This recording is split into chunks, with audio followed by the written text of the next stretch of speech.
Hi YouTube, it's AC Dot here again, and on this video I've got for you how I go about rebushing reverse idler gears. Okay, so let's look at this reverse idler gear. So I've been sent this in, and there's nothing wrong with the gear itself, it's just the bush in the gear is a bit worn. So what we're going to do in this video is going to go through and show you how I rebush these gears. So we need a replacement bush, and clearly we need the shaft that it mounts on and goes through. So first of all, let's have a quick look at the wear. So if we put that in there and give that a wiggle,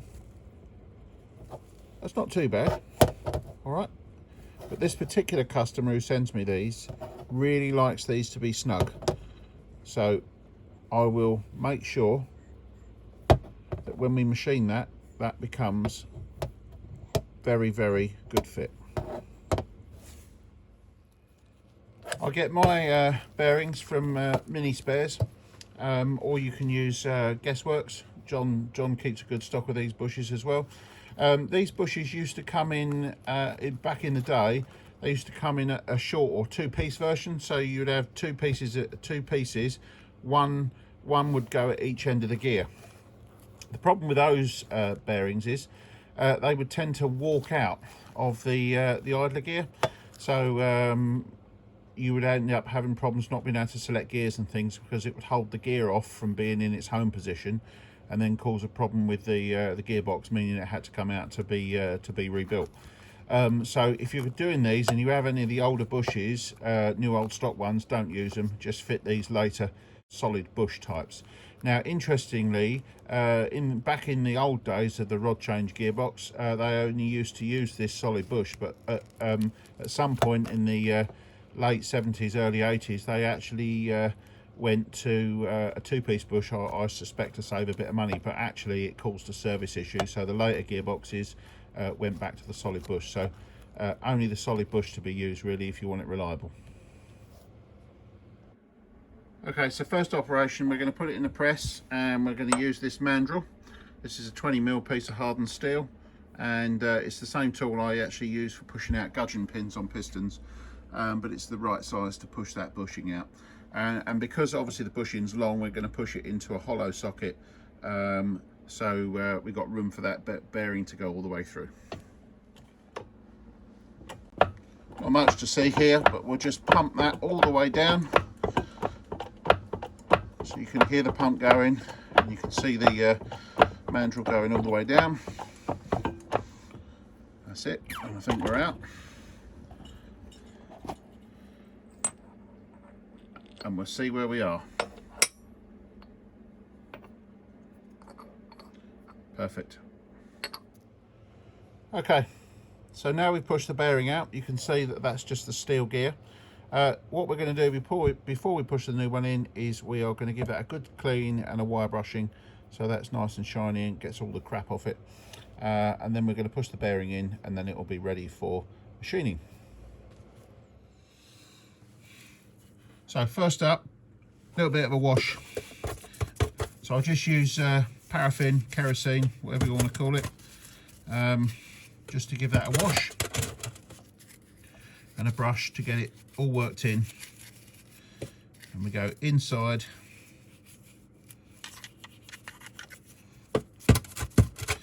just to take any surface mess, oil, etc.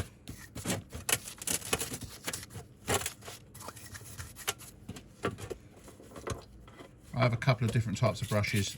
This one I've got cut down, so it's great for going in teeth.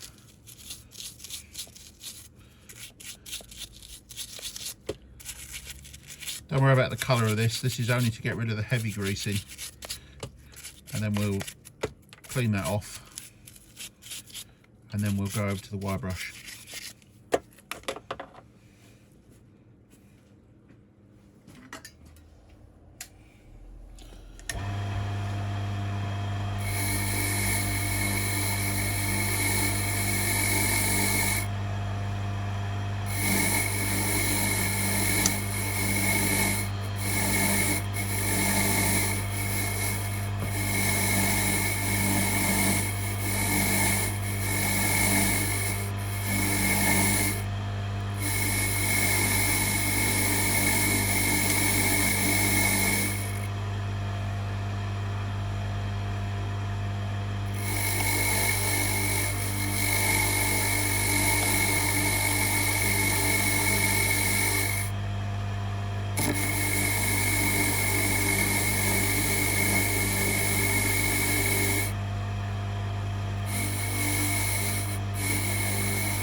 Okay, so now we bring that back from cleaning on the wire wheel. We can see that's nice and clean and ready to put the new bushing in. Okay, so we got it back in the press. When you push these in, I always use some moly grease, which is a kind of a good extreme pressure lubricant. Anyway, this will help the bearing going in without galling it up too much. So you can see that go in now as we pump the press.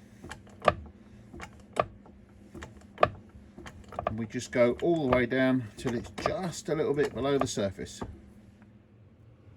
Okay, so we got the bushing in.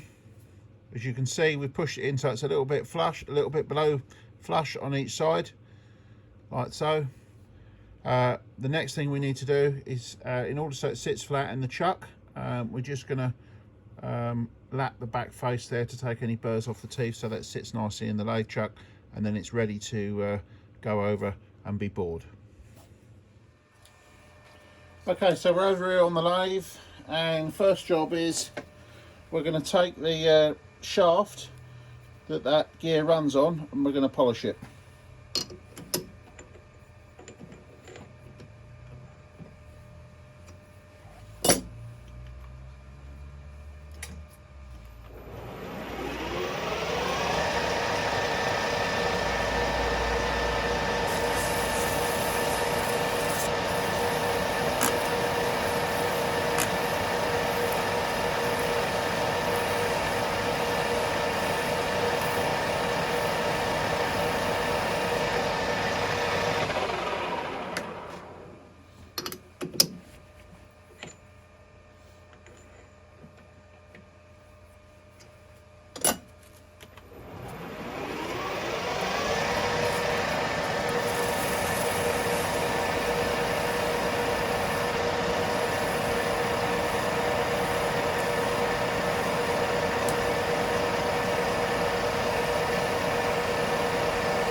There we go, that's a nice smooth surface. We'll just mic that up now, and then we've got something to size the new bushing from. So when you put these in the machine, I actually just use a good running chuck. So this is a fairly new chuck, 3-jaw chuck with reverse jaws to centre this up, and then I'll just tap the end in on these gears. They're very crudely made, so actually they don't need to be absolutely perfect, and you'll be hard pressed to get a perfect surface off it. So I think this one's within about 1/1000th of an inch on the top of the teeth, so that's plenty good enough in terms of concentricity on these particular gears, because they're not made wonderfully accurately. Okay, as regards the setup, I've got that nicely set up in the chuck. I've got a boring bar set up with just enough length to go down the full length of the gear. Set the machine on a stop so the tool won't hit the chuck, and then we're just going to slowly bore that out until we get to the fit that we need.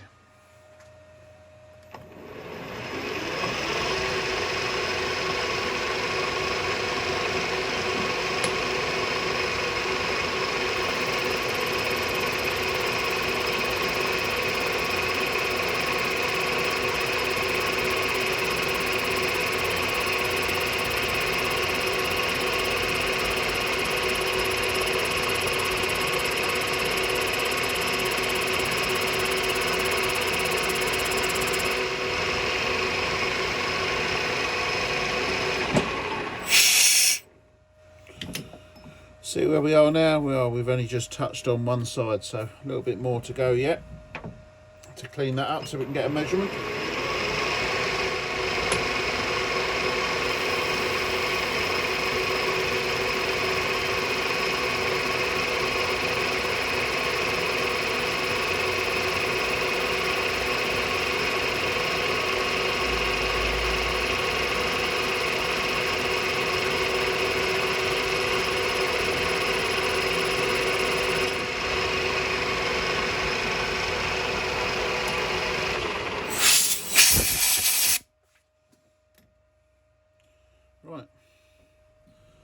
So let's see what we got.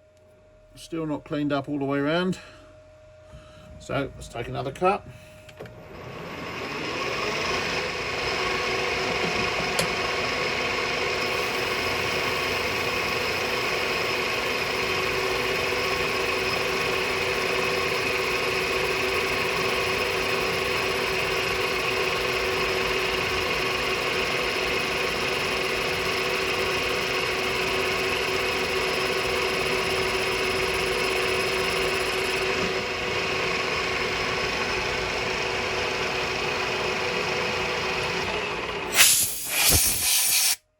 Right, let's get a measurement and see where we are.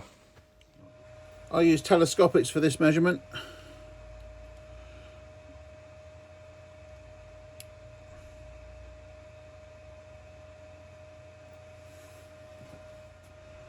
And we're a good 3 or 4 thou from our target size. So let's take another couple of cuts, or take another cut I should say.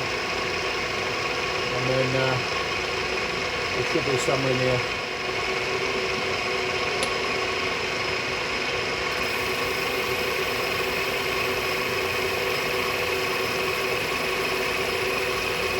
Now that hole hadn't cleaned up all the way round on the last pass, so we're getting very close to not cleaning the bearing, and that's because the inaccuracy in how that bore has been put in originally in the gear.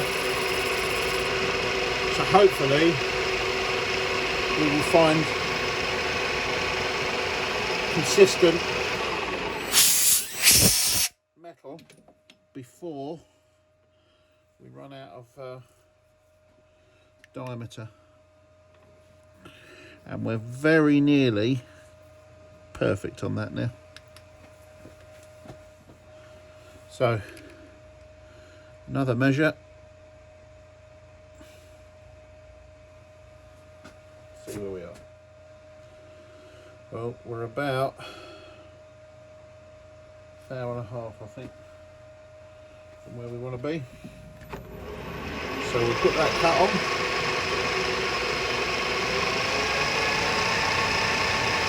Just up that speed.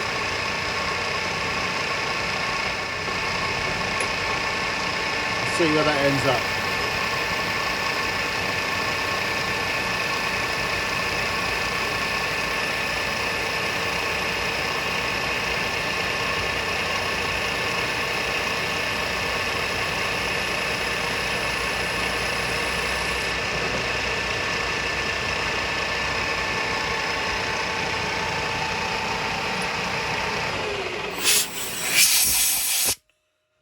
So now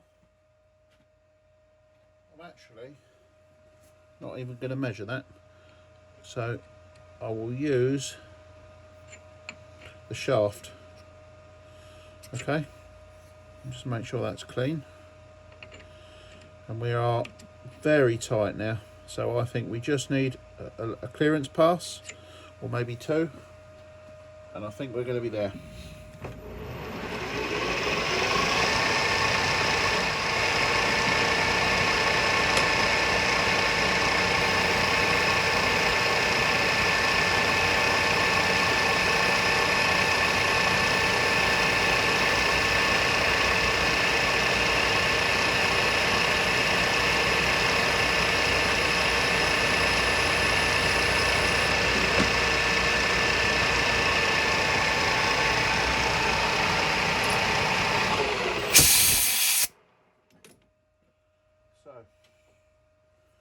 Try the shaft again.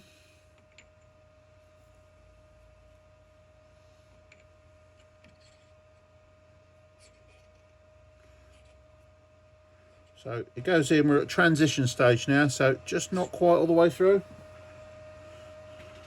Got a little tiny taper on that, but nothing to worry about. I need some oil clearance.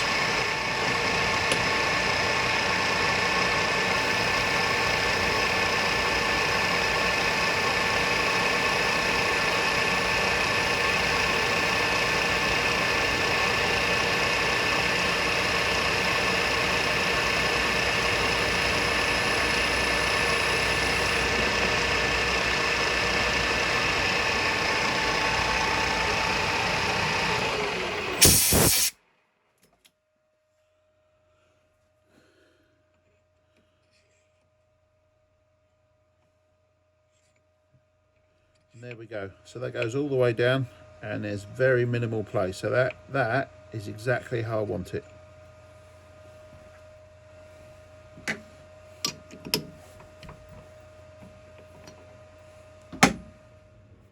Okay, so we're off the lathe now, and we can see we've got a beautiful finish all the way through the gear.